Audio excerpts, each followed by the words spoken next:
Bom dia, boa tarde, boa noite, professor. Me chamo Alisson Félix, sou do projeto Nord Hero e estou aqui para apresentar as principais alterações, modificações e contribuições feitas no projeto que estão relacionadas à segunda VA de PC e à terceira VA de princípios.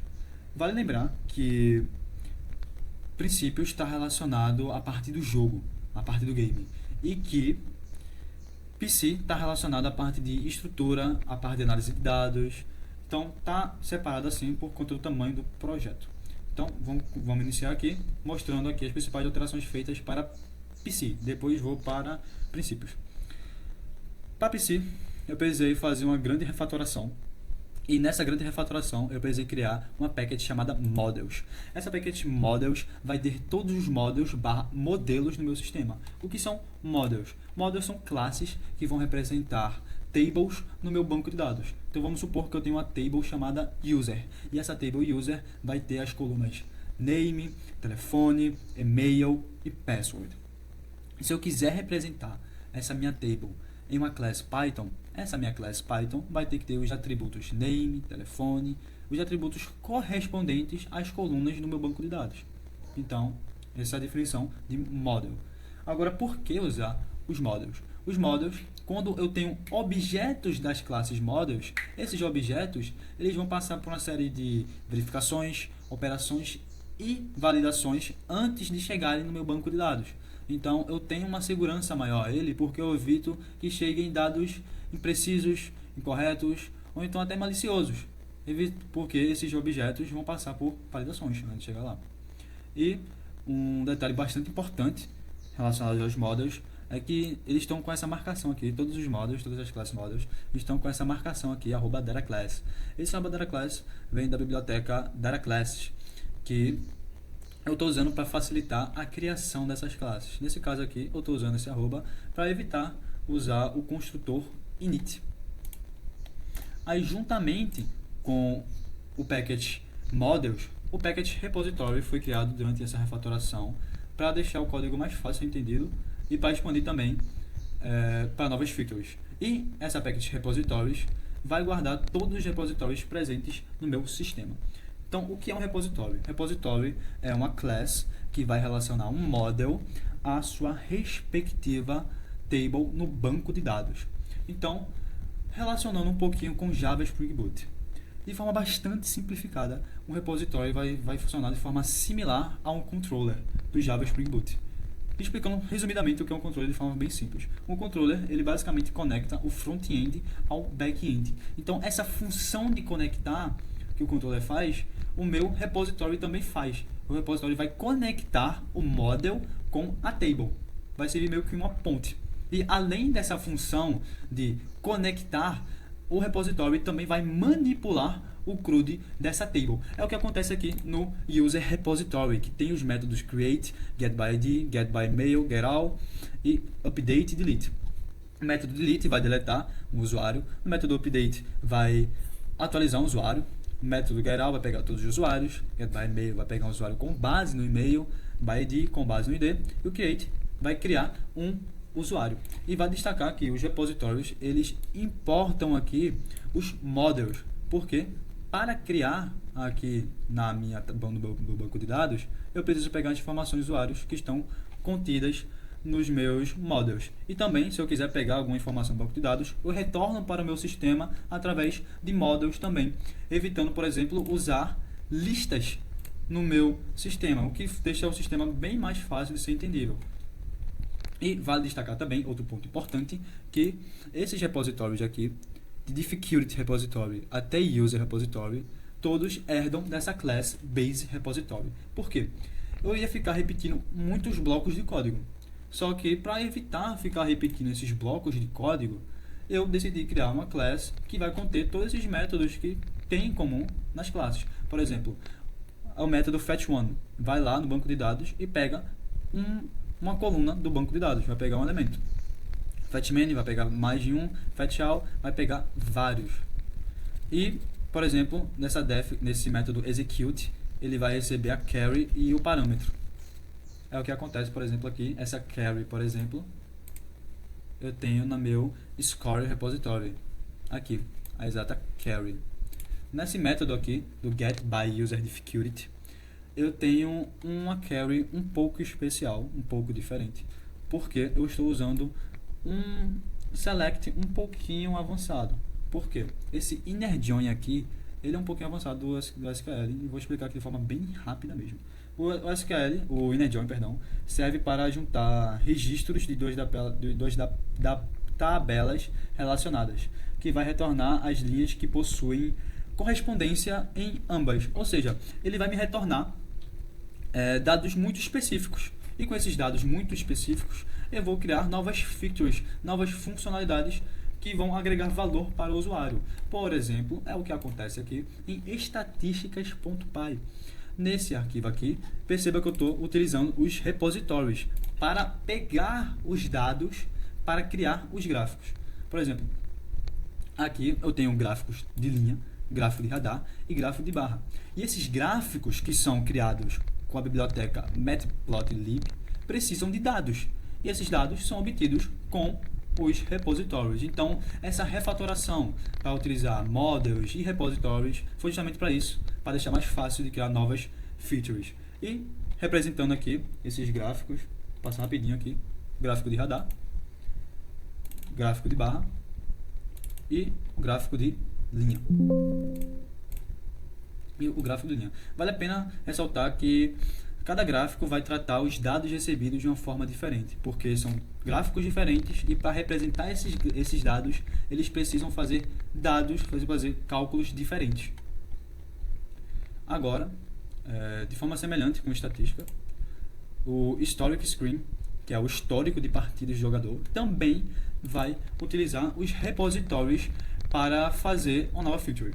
Nesse caso, eu preciso pegar todos os dados do jogador para fazer um histórico para ele. Então, os repositórios vão ter esse papel de pegar esses dados para mim. Nessa página específica, eu vou ter tipos de históricos, seja históricos de recentes, partidas recentes, melhores históricos, históricos com base na dificuldade, com base na música. Então, dependendo do tipo do histórico que o usuário selecionar, eu vou pegar dados diferentes e com esses diferentes dados eu mostro listas diferentes para eles. É o que acontece, por exemplo, aqui nesse selector aqui.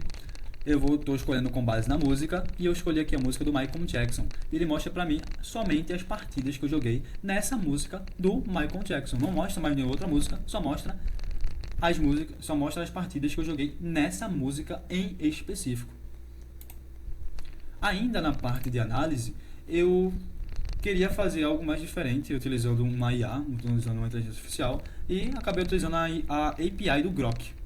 Só que antes de falar dela, eu vou detalhar um detalhezinho muito importante, que é o .env. Funcionalidades como essa do Grok, que tem um token ou uma API key, são muito perigosas, porque eu não posso subir essa API key no meu repositório.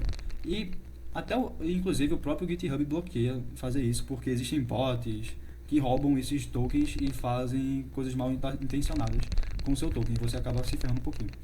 Mas para evitar subir mesmo, eu estava usando aqui o .env. O .env vai guardar essas informações sigilosas do meu sistema. E esse meu .env vai dar dentro do meu gitignore. Então ele vai ficar no meu computador apenas e não vai para o repositório. Então, basicamente, voltando, isso aqui, essa classe Focus Analyzer Grok, ele vai fazer uma análise geral do rendimento do jogador com base nos dados que eu estou fornecendo para ele, com base nos dados de todas as partidas que ele jogou. Então aqui eu faço um prompt aqui para ele, falando o que ele deve fazer. Eu faço 2 prompts, na verdade. O outro peço para fazer um JSON, que o Grok vai retornar um número para mim entre 0 a 100. Por quê? Eu preciso desse número entre 0 a 100.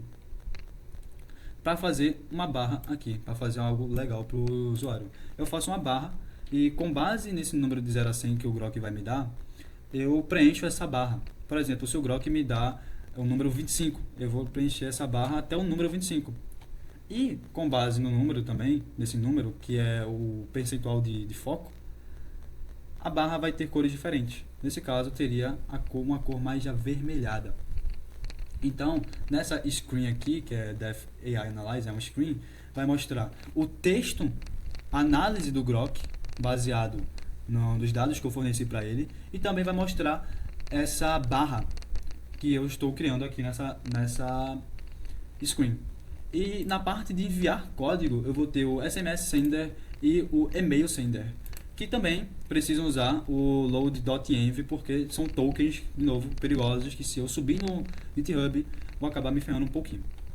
Eles vão enviar código, seja por SMS, seja por e-mail, para o usuário, para ele poder criar uma conta, ou então para ele poder atualizar a senha, caso ele queira.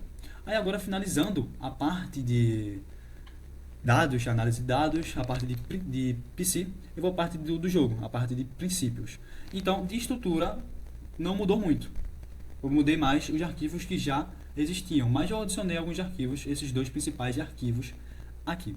O bar progress vai ter a classe bar progress manager, que vai adicionar, vai renderizar e vai manipular a progressão de uma barra.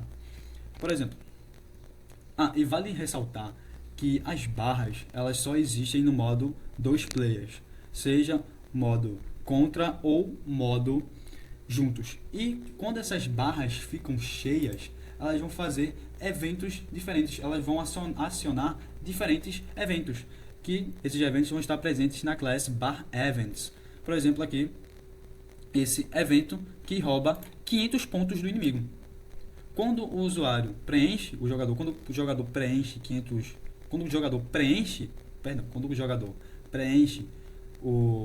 a barra dele, ele vai roubar 500 pontos do outro jogador. Então, as barras também, elas vão se preenchendo de formas diferentes, dependendo do modo de jogo. Por exemplo, se for modo de jogo contra, a barra do jogador vai ficar se preenchendo conforme o acerto perfeito, a quantidade de acertos perfeitos que ele faz. Agora, se a barra estiver no modo juntos, ela vai ficar enchendo conforme a quantidade de notas que ele erra ou a quantidade de notas que ele acerta ruim, as bad notes.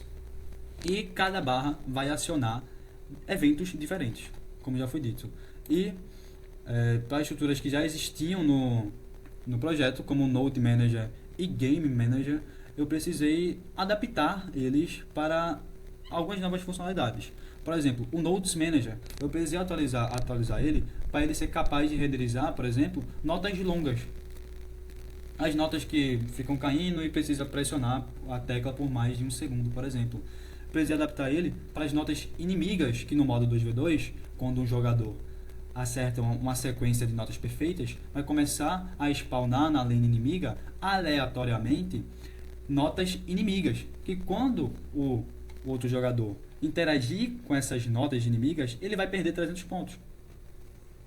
Agora, outra nota especial também, que foi necessário criar no modo 2 players, são as notas Rainbows. As notas Rainbows vão ser acionadas quando as barras do jogador ficarem cheias. Quando as barras de ambos os jogadores ficarem cheias, vão spawnar duas Rainbow Notes em cada lane do jogador. E quando o jogador interage com essa Rainbow Note, ele ganha 1000 pontos extras também. Ele ganha 1000 pontos extras. Agora, o Game Manager, as principais alterações que eu fiz para ele foi para ele se adaptar tanto para o single player quanto para os dois jogadores. Quando for, por exemplo, aqui no single player, ele vai pegar o tamanho da largura e altura padrão do jogo, que é 800 por 600. Mas, se for dos jogadores, ele vai fazer com essas dimensões aqui. Outra coisa, se for dos jogadores, ele vai estender a quantidade de lanes. Para não ficar a lane somente para um jogador, ele precisa estender para mais de um jogador, que no caso, ele adiciona mais 5 lanes por segundo jogador. Enfim, eu queria falar mais coisas sobre o projeto, especificamente sobre a parte de princípios, mas infelizmente o tempo é curto e vou encerrar aqui por aqui, professor. Muito obrigado e tchau.